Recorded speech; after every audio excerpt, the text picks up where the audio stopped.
Hello everyone, welcome to this painting video for Dark Souls the board game's warrior class model. Like with the knight class, I'm doing a dry brush for a dark paint scheme, which again, I will likely be doing for the entire board game. First off, I start with the deepest part of the model, which is the face, as it's, in the mask and everything.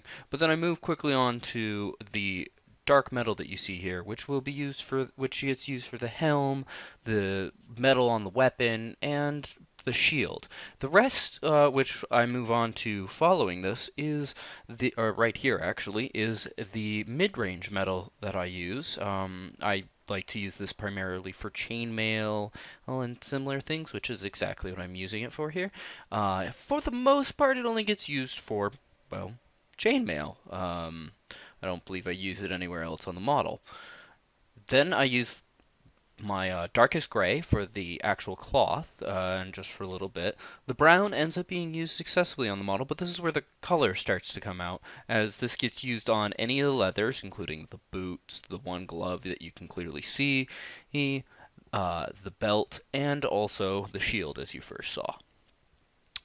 Next, sorry, oh, and the wood. I forgot it gets used on the wood of the weapon.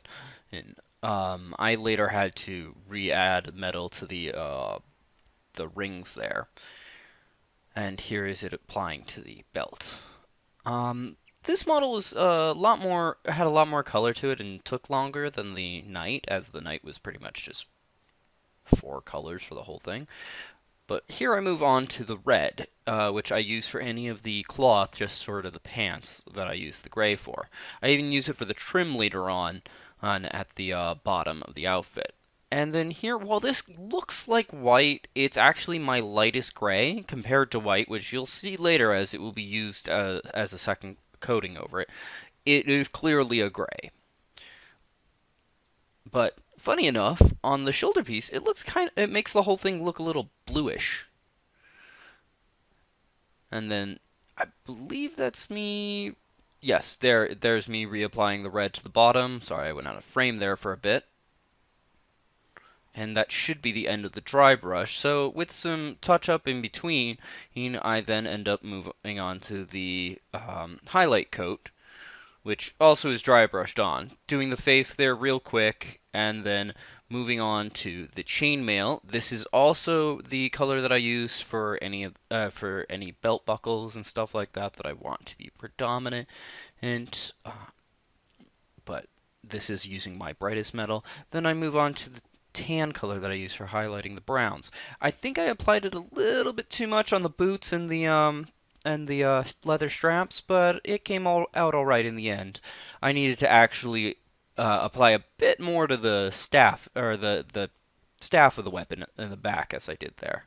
Then I'm applying white onto, or sorry, that was a lighter gray onto the pants. I get to the white later. And touch up the browns a little. Moving on to applying what I did for the chainmail on my mid-range metal as a highlight to the darker metals, which was the helm, which I was very tempted to use the lighter metal on it to make those runes shine out, but they came out pretty well. Then using a blood red for highlighting the red. Funny enough, I once accidentally spilled some of this on the floor and it dried, and it took a while to get off, but until then, I thought I kept cutting my foot on something every time and thought it was actual blood.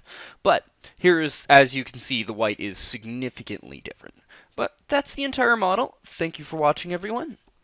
I hope you enjoyed. If you did, please feel free to press the like button. If you think somebody else will enjoy this, feel free to share it. If you didn't like it, go ahead and don't feel bad about disliking, but try to leave a constructive comment. Also, feel free to comment in general. And if you want to see more videos like this, be it other painting videos, detailed component overview, or unboxing videos, and various other things I do, feel free to subscribe. That's all for now. Thank you for watching. Have a wonderful day. Bye-bye.